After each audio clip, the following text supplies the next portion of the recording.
ابن ہوا ڈرامہ اپنی گزشتہ چند ایپیسوڈز میں کافی بورنگ ہو گیا تھا، لیکن ایپیسوڈ 15 کافی انٹرسٹنگ تھی، مگر ایپیسوڈ 16 کو پھر سے لٹکایا گیا اور شاید آنے والی ایپیسوڈ بھی اسی طرح ڈریگ کی جائے گی۔ اب ایپیسوڈ 17 میں دکھایا جائے گا کہ عالیہ مہاجبین سے کہے گی کہ میں اگر دنیا میں سب سے زیادہ کسی پر اعتبار کرتی ہوں تو وہ زاہد اور آپ ہیں،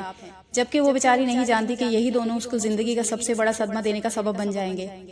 یہ بھی دکھایا جائے گا کہ زاہد کی ماں کو نائلہ مہاجبین اور زاہد کے بارے میں بتا دے گی کہ زاہد بھائی رات کو مہاجبین سے ملنے اس کی کوٹھی پر جاتے ہیں، جس کے بعد اس کی والدہ بلا اجازت مہاجبین کی کوٹھی پر آن پہنچے گی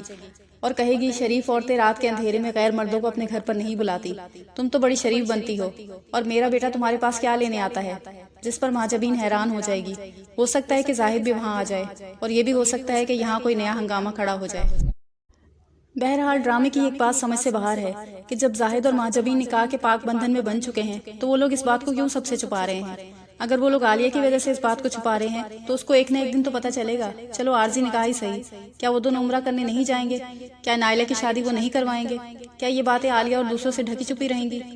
اور عمرہ کرنے کے لیے تو محرم ہی کی ضرورت پڑتی ہے، تو اگر مہاجبین یہ نکاح چھپاتی رہی تو اس فریضے کو کیسے ادا کرے گی؟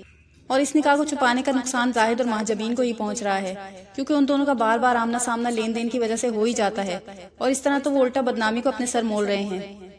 اور محسوس بھی ایسا ہی ہو رہا ہے کہ آگے چل کر یہ دونوں محلے میں بہت زیادہ بدنام ہونے والے ہیں، اور ہو سکتا ہے کہ شبراتن آپا ہی ان کو بدنام کرنے میں اہم کردار ادا کرے، کیونکہ وکی زاہد کو دھمکا چکا ہے اگر میرا موبائل واپس نہ ملا یا موبائل کے پیسے واپس نہ دیے تو اچھا نہیں ہوگا۔ ہو سکتا ہے کہ اب وکی مہاجبین اور زاہد کو بدنام کرے، جس کے بعد زاہد وکی اور عالیہ کی جوس والی بات لوگوں کو بتائے، اور یوں عالیہ بھی محلے میں بدنام ہو جائے، اور ایسی لڑکیوں کے لیے اچھے رشتوں کا آنا بھی مشکل ہو جاتا ہے۔ اس کے بعد زاہد اپنے لیے مشکلات کھڑی کر دے گا، اور ہو سکتا ہے کہ ان سب واقعات کے بعد شبراتن کھلم کھلا زاہد اور مہاجبین سے دشمنی کر لے۔ خیر زاہد اور مہاجبین کو چاہیے کہ اس سے پہلے کہ محلے والے انہیں بد کردار ہونے کا تانا دیں، وہ لوگ اس حقیقت کو دنیا والوں کے سامنے جتنا جلدی ہو سکے رکھ دیں، تو اسی میں ان دونوں کی بہتری ہے۔ اور رہی بات عالیہ کی، تو اس بیچاری پر تو ویسے بھی غموں کا پہاڑ لازمی ٹوٹے گا ہی، اور اسے بھی جتنی جلدی پتہ چل جائے اتنا ہی دکھ کم ہوگا، ورنہ بعد میں اور زیادہ دکھ ہوگا عالیہ کو جیسے جیسے ٹائم گزرے گا۔